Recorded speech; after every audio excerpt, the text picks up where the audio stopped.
जगदम्बे मैया रे, जगदम्बे मैया रे, आहा चल मोरी नगरी। जगदम्बे मैया रे, आहा चल मोरी नगरी।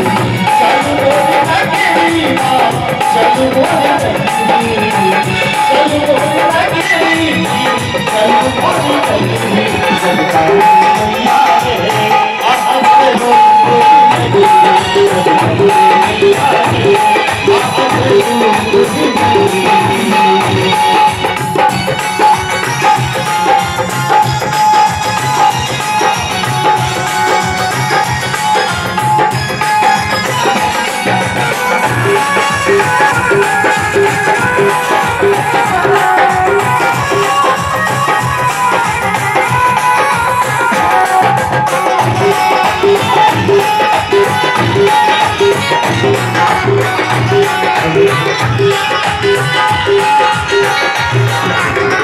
नगरी नगरी हर जगह सब, हर जगह सब अपन ऐसा सुख दिख दे। अपन ऐसा सुख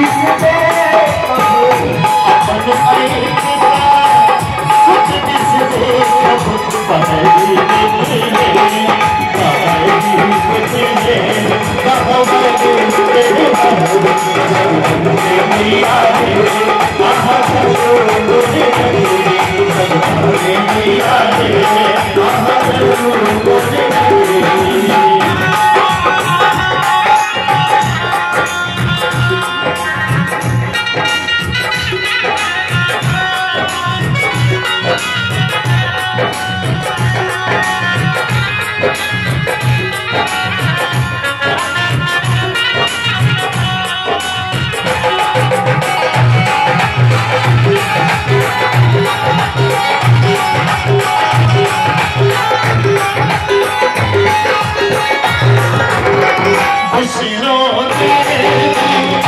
दिख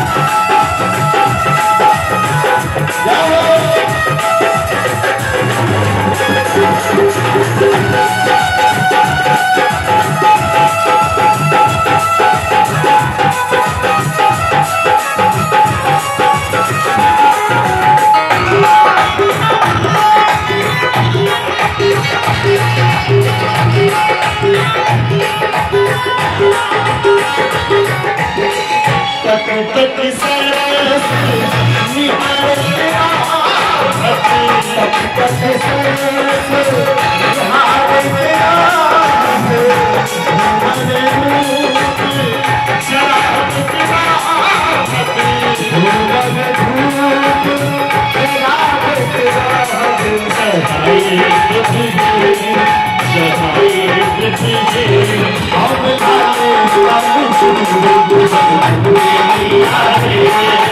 पहली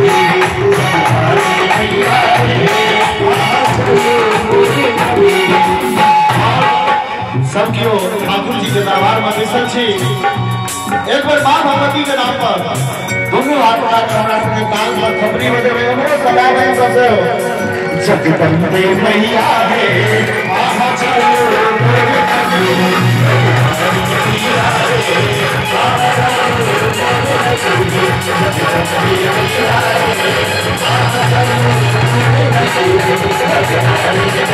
नगरी। जगदम्बे मैया रे, आहा चलो मोरे नगरी। बहुत बहुत धन्यवाद। एक बार हमारा मंच के जे म्यूजिशियन सब छथि हमर सुनील जी, नंदन जी, मनीष जी, राजकुमार ठाकुर जी, इनका सबके लेल एक जोरदार थपड़ी बजा दियौ।